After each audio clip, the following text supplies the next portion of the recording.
Pengertian UMKM. UMKM adalah singkatan dari usaha mikro, kecil, dan menengah. Menurut Undang-Undang Nomor 20 Tahun 2008, UMKM adalah usaha yang dijalankan oleh individu atau badan usaha yang bukan anak perusahaan atau bukan dari cabang dari usaha besar.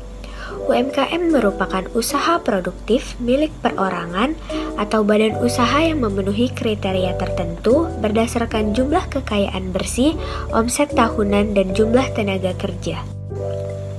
Kriteria UMKM. 1. Usaha mikro. Aset atau kekayaan bersihnya maksimal 50 juta, tidak termasuk tanah dan bangunan tempat usaha. 2. Omset penjualan tahunan maksimal 300 juta rupiah.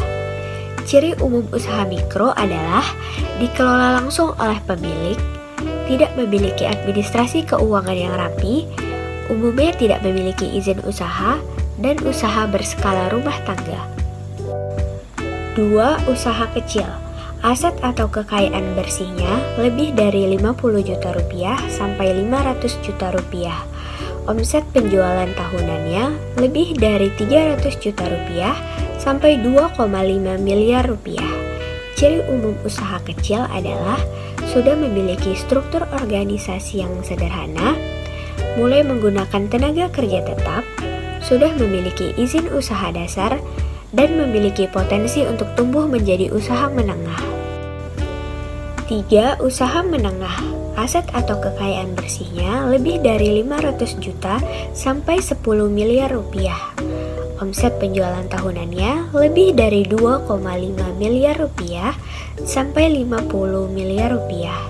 Ciri umum usaha menengah adalah manajemen sudah lebih profesional, memiliki sistem administrasi dan laporan keuangan, bisa mengakses perbankan untuk pembiayaan, dan biasanya berbadan hukum seperti CV dan PT. Undang-undang mengatur UMKM. Undang-Undang Nomor 20 Tahun 2008 tentang usaha mikro, kecil, dan menengah. Isi pokok Undang-Undang Nomor 20 Tahun 2008 tentang UMKM. Yang pertama, pengertian UMKM. Menjelaskan definisi usaha mikro, kecil, dan menengah serta perbedaan di antara ketiganya.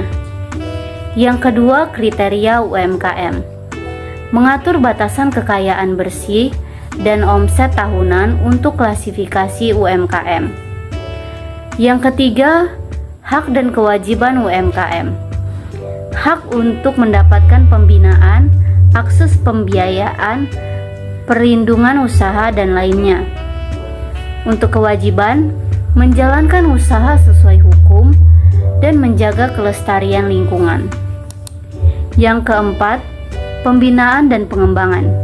Pemerintah wajib memberikan pelatihan, pendampingan, akses pembiayaan, dan promosi usaha. Yang kelima, kemitraan UMKM.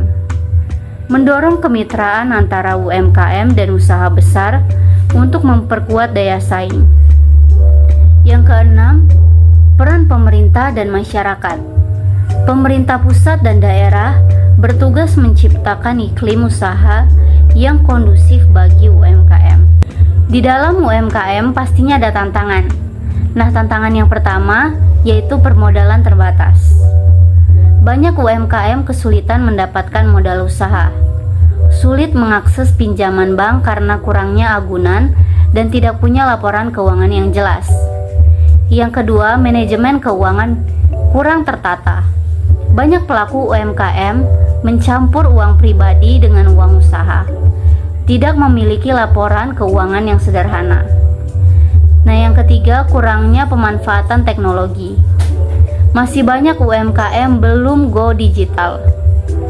Lalu, belum memanfaatkan media sosial, marketplace, atau sistem pembayaran digital secara maksimal. Yang keempat, produksi dan kualitas produk tidak konsisten. Kualitas produk sering tidak stabil, dan kapasitas produk terbatas karena peralatan manual atau tenaga kerja minim. Yang kelima, persaingan yang ketat. Harus bersaing dengan produk dari UMKM lain, usaha besar, hingga produk impor yang lebih murah. Yang keenam, akses terbatas. Kurangnya promosi dan strategi pemasaran membuat produk sulit dikenal luas. Dan banyak UMKM hanya menjual ke pasar lokal saja. Yang ketujuh, kurangnya pendidikan dan pelatihan. Banyak pelaku UMKM belum pernah mengikuti pelatihan manajemen, pemasaran, branding, atau keuangan. Lalu selanjutnya hubungan SAK dengan UMKM. Yang pertama, SAK membantu UMKM menyusun laporan keuangan. Nah, dengan mengikuti SAK, UMKM bisa menyusun laporan keuangan seperti laporan laba rugi, neraca, dan laporan arus kas. Ini membantu pemilik usaha melihat kondisi keuangan secara objektif dan mengambil keputusan yang tepat.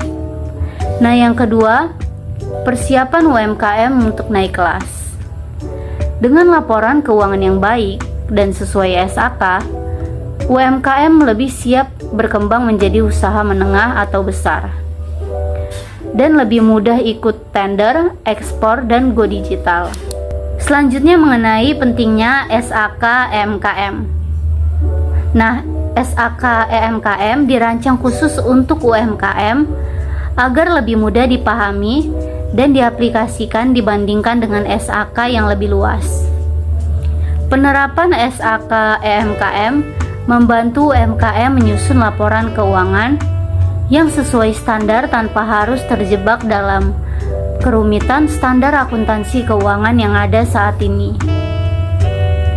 Contoh penerapan SAK EMKM ada pencatatan aset.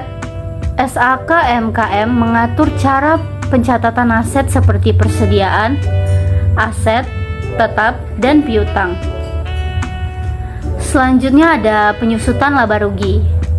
Laporan laba rugi menyajikan informasi tentang penghasilan dan beban selama periode pelaporan.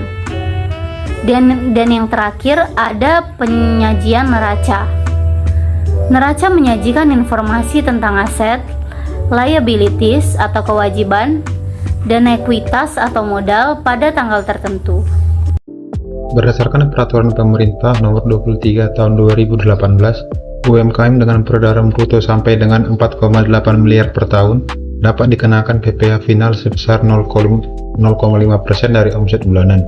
Namun karena literasi keuangan memiliki omset di bawah 500 juta per tahun, maka tidak dikenakan PPh final. Dan kita masuk ke harga pokok produksi. Terdiri dari beberapa komponen, yaitu bahan baku langsung sebesar 26 juta dan seluruhnya digunakan dalam proses produksi, serta biaya tenaga kerja langsung berupa gaji karyawan sebesar 6.500.000. Selain itu, terdapat biaya palet produksi atau BOP yang mencakup biaya utilitas sebesar 1.200.000, rent expense 2.080.000, dan depreciation expense 111.000. Sehingga total BOP mencapai 3.391.000. Total biaya produksinya 36 juta dan harga pokok produksi per porsinya itu Rp13.000.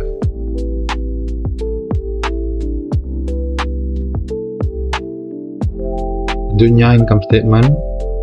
Ini income statement selama 3 bulan dari Januari sampai Maret. Penjualannya sebesar 117 juta per 3 bulannya, dengan operating expense-nya 33 juta dan net income-nya sebesar 83 juta rupiah.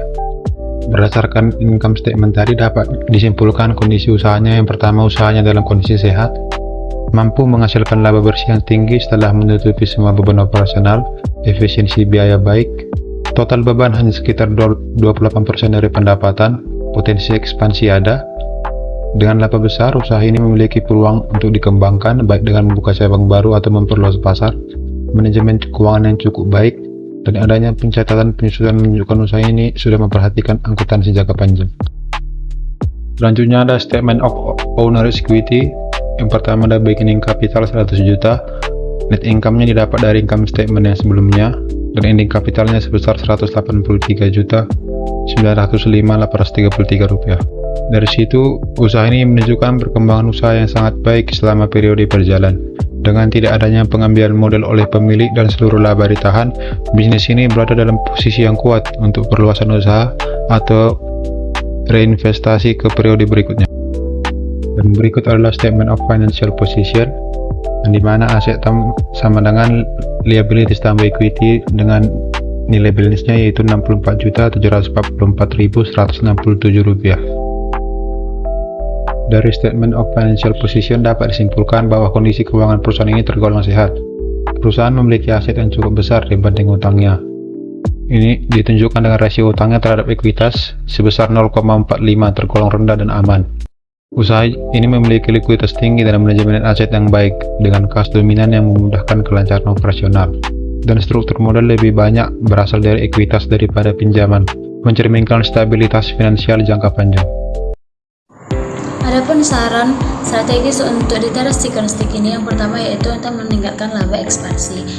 Dengan laba bersih yang kami hitung kurang lebih dari 83 juta rupiah dan kas sebesar 60 juta rupiah, usaha ini memiliki modal yang cukup untuk ekspansi.